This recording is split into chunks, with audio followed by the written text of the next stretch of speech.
Hoje eu tô aqui para falar sobre um livro que parece que eu fiquei um século lendo. E o livro sobre o qual eu estou falando é Noturno.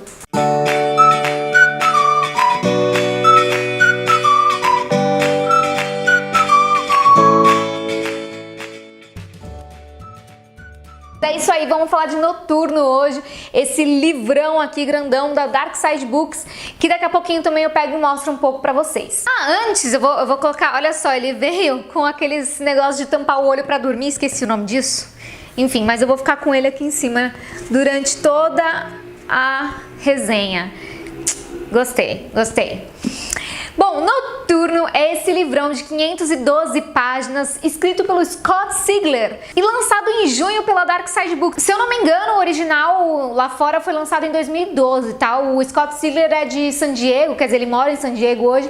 A história se passa em São Francisco e depois eu falo um pouquinho também sobre ele. O livro ele é dividido em duas partes, tá? Ele tem bastante pontos de vista, então isso é bem interessante, eu gosto bastante disso, né? E então a sinopse é a seguinte, a gente tem um policial, um investigador, o Brian Clauser, que é um investigador de São Francisco e ele faz dupla com o Pookie Chang. O Clauser, ele é conhecido como o exterminador. Por quê? Porque ele tem 5 ou 6 mortes no currículo dele, que ele matou pessoas tanto em autodefesa quanto naquele momento ali de tensão, mas todos eles tinham alguma dívida com a sociedade, então ele sempre teve que responder ali na polícia, mas ele não teve problema nenhum com isso, no sentido de que ele fez no momento que ou ele matava ou ele morria, sabe? Então não é nada assim que ele sai matando pessoas por aí, não é isso. Eu vou pôr o livro aqui porque ele é pesado. E aí, então ele é parceiro do Pookie Chang, que é um cara super divertido, ele que dá o toque de humor assim no livro. Ele começa a ter alguns sonhos que são um tanto quanto reais.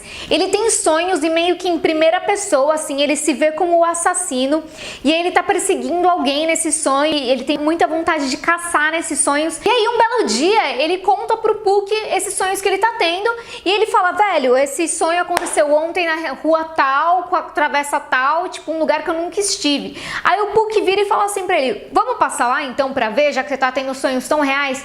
E aí, pá, tem um assassinato lá, tem um corpo e as coisas começam a meio que se complicar ali pro lado do Brian Clauser. Por quê? Além dele ser conhecido como exterminador, ele não sente culpa. Essa, na verdade, é uma das maiores questões ali internas que ele tem, é que ele não sente culpa. As pessoas que matam alguém geralmente demoram mais, né, pra se recuperar, talvez pedem um tempo de licença da polícia, e ele não passa por isso, ele não sente tanta culpa assim. E aí o que acontece? Depois que eles encontram ali a pessoa morta, o Brian meio que se torna um suspeito, porque o Pookie só chegou lá à cena do crime por causa do Brian. E aí na polícia eles meio que falam que na verdade foi só uma coincidência, eles estavam passando por lá, mas depois de algum tempo as coisas começam a se complicar um pouco mais pro lado do Brian, porque ele não para de ter esses sonhos. E aí a relação dos dois começa a meio que ficar ameaçada, né? Porque a gente meio que vê assim, até onde vai a confiança do Pookie no parceiro, até onde vai a desconfiança por tudo aquilo que tá acontecendo. Tipo, como que ele faz? Ele sai da casa dele no meio da noite, mata as pessoas, depois volta a dormir, sabe? O que tá acontecendo? Ninguém sabe. E aí nisso também, nesse cenário todo, aliás, o cenário desse filme é muito bem construído, eu tenho que já dizer isso o quanto antes.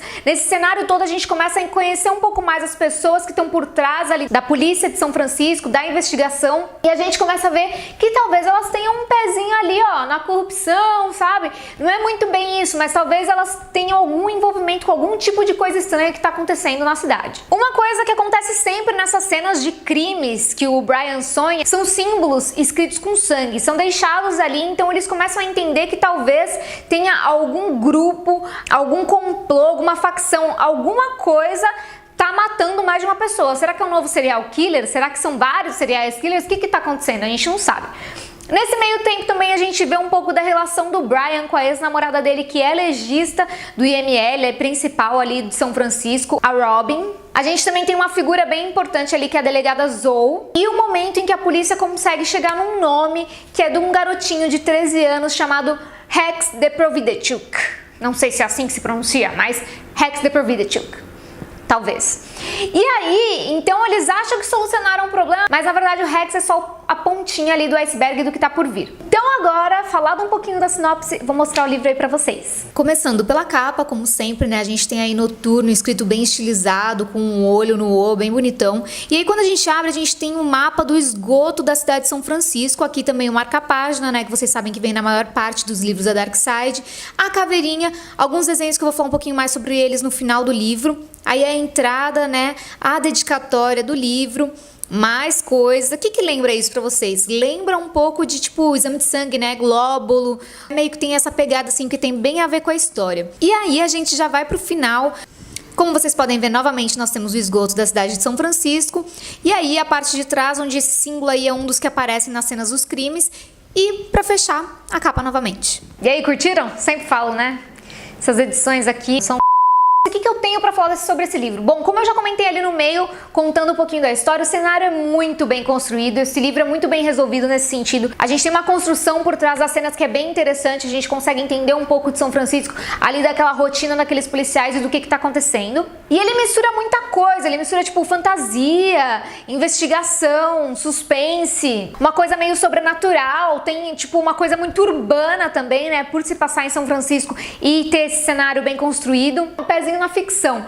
Então esse livro mistura muita coisa, é difícil defini-lo por uma coisa só. E ele, por ser um livro bem grandão e pesadão, ele divide opiniões. Como eu falei, a letra é bem pequenininha, né, e o livro tem 512 páginas. Eu não achei em nenhum momento cansativo, mas algumas pessoas podem achar sim, porque o Scott Sigler, ele detalha bastante, assim, ele tem uma descrição das cenas muito boa e isso acaba até cansando um pouco, talvez, para algumas pessoas. Eu acho que tudo que tá aqui dentro se explica, tá? Não tá nada jogado, não tá nada à toa. Mas eu acredito que algumas pessoas possam pensar que isso daqui podia ter sido menor, sabe? Isso é uma coisa muito particular minha, tá? Eu gosto de livros detalhados. Gente, eu amo Senhor dos Anéis, né? Então, peraí, né? Quem sou eu pra falar de livro grande? Eu achei um livro que é bem explicadinho, sabe? Eu não achei cansativo, mas eu compreendo quando algumas pessoas dizem que ele é cansativo, porque ele pode ser sim pra alguns. Eu achei super fluido, eu fiquei super curiosa ali, assim, os capítulos são bem pequenininhos, então você vai lendo, assim, as divisões são super rápidas. Agora, uma observação que eu tenho pra fazer sobre esse livro é que, assim,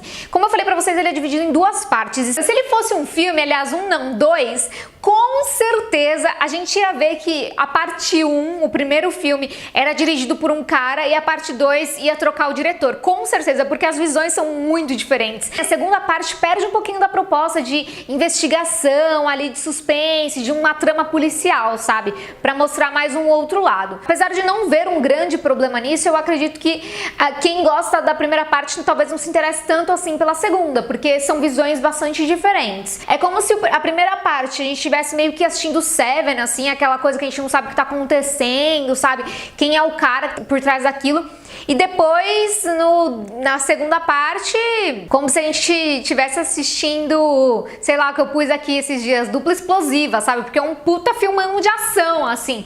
Então a primeira parte é um pouco mais suspense, a segunda é ação, é uma correria e é tiro pra tudo quanto é lado. Sobre o Scott Sigler, ele tem um podcast que é liberado todo domingo no site dele. Eu vou deixar o link pra vocês, é super renomado esse podcast, bastante gente conhece, é super bem falado. Eu ainda não ouvi, mas pretendo. E assim, esse livro é cheio de referências. O cara é fã do Stephen King, sabe? E ele, inclusive, já foi comparado a ele. Esse cara aqui não é pouca coisa não, tá, gente? Ele tem 15 livros já publicados, 12 novelas e muitos outros contos. Acho que é isso, então. Não sei se eu falei demais. Espero que vocês tenham gostado de Noturno. É um livro, assim, que eu recomendo pra quem curte essa coisa de sobrenatural, fantasia, é meio uma coisa urbana, assim, e uma investigação, mas que se prepare para o final ter uma parte mais de ação e de que as coisas acontecem muito mais rápido, tá? Uma das coisas bacanas desse livro, como eu já mencionei, são os diferentes pontos de vista, então a gente sabe o que cada um tá pensando, o que tá acontecendo e tudo se amarra no final. Então essa é a minha dica de hoje, espero que vocês tenham gostado. Se você gostou desse vídeo, não esquece de dar um like, porque ajuda muito o canal, você sabe disso. E se você é novo por aqui, não esqueça de se inscrever, eu vou deixar aqui, ó, bem fácil. Assiste também os outros vídeos do canal, voltem sempre e me sigam aqui nas redes sociais, porque sempre tem coisa nova lá que vocês sabem disso já, né? Um beijo e até a próxima!